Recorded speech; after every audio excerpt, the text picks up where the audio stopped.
Amy Winehouse ve şarkıları size bir şey ifade ediyorsa bu filmde çok şey bulacaksınız.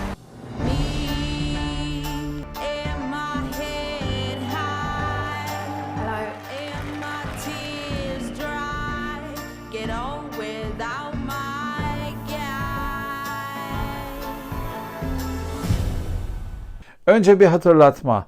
2011 yılında henüz 27 yaşındayken alkol zehirlenmesinden öldüğü rapor edilen Amy Winehouse, cazın ve soul müziğin en büyük İngiliz kadın şarkıcılarından biri olarak tarihe geçti.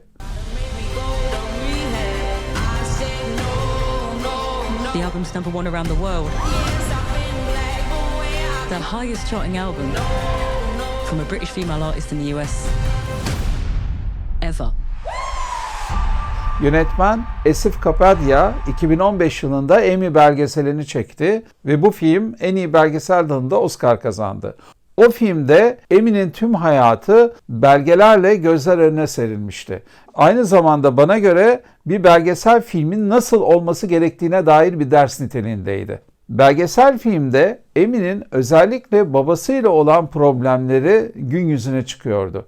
Tek evliliğinde çok sevdiği kocasıyla girdiği uyuşturucu batağı ve sonun başlangıcında kocasının ondan boşanarak başka biriyle evlenmesi ve çocuk yapması, babasıyla olan sorunları, anne olmak isteyip bir türlü olamaması en baskın unsurlardı.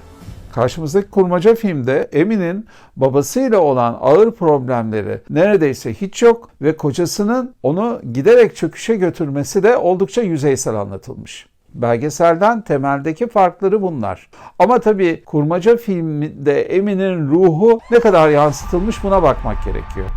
I don't think I was put on this earth just to sing. I want to be a wife. I want to be a mum. Probably run off with someone famous anyway. You're my heartbeat, you're my soul. I love you. Amy çılgınca seven, aşık olunca gözü hiçbir şeyi görmeyen ve işte tam da bu süreçte o birbirinden müthiş şarkıları üreten bir sanatçı. Ve o çöküşe geçtikçe bizim için şu anda defalarca dinlediğimiz şarkılarının anlamları daha da yükseliyor ve o karanlığa gömüldükçe şarkıları da sanki daha ölümsüz hale geliyor. Film bunu vurguluyor. Aslında filme yöneltilen eleştiriler doğru, ben de yöneltiyorum o eleştirileri ama karşımızda da Emmy'nin portresi oldukça iyi işlenmiş. I want people to hear my voice. And just forget their troubles for 5 minutes. Do you know what girl power means to me? Sarah Vaughan, Lauryn Hill. You need to know this. I ain't no Spice Girl. Senaryo yazarı Matt Greenhalgh aslında önemli bir isim. 23 yaşında intihar ederek hayatına son veren gizemli şarkıcı Ian Curtis'in hikayesini anlatan Kontrol filminin senaryo yazarı ve bu çalışmasıyla da BAFTA ödülü kazanmış.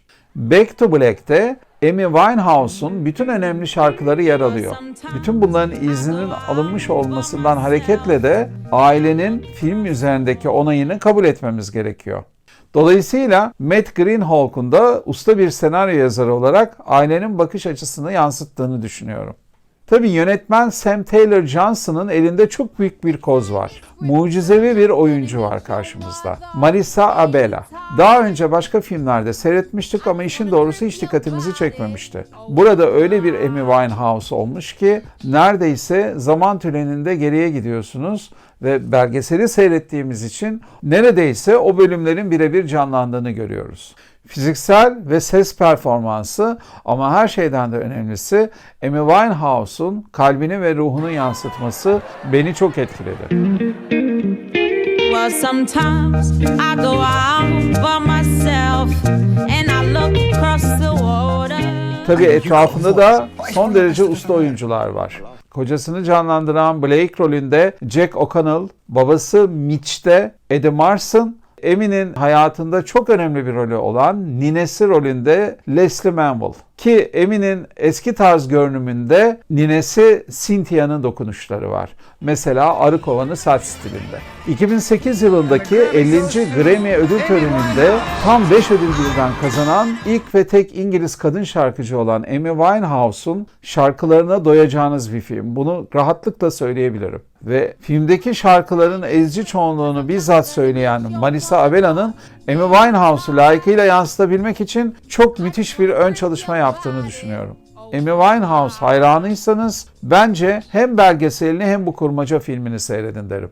Kuşkusuz Amy Winehouse gibi şarkıcılar, yani şöhrete, paraya hiç değer vermeden sadece kendisini yansıtan ve bunu kitlelerle paylaşmayı seven şarkıcılar çok sık karşımıza çıkmıyor. Dolayısıyla 27 yaşında bu dünyayı terk etmiş Amy Winehouse'un çok özel biri olduğunu ben kendi yüreğimde hissediyorum.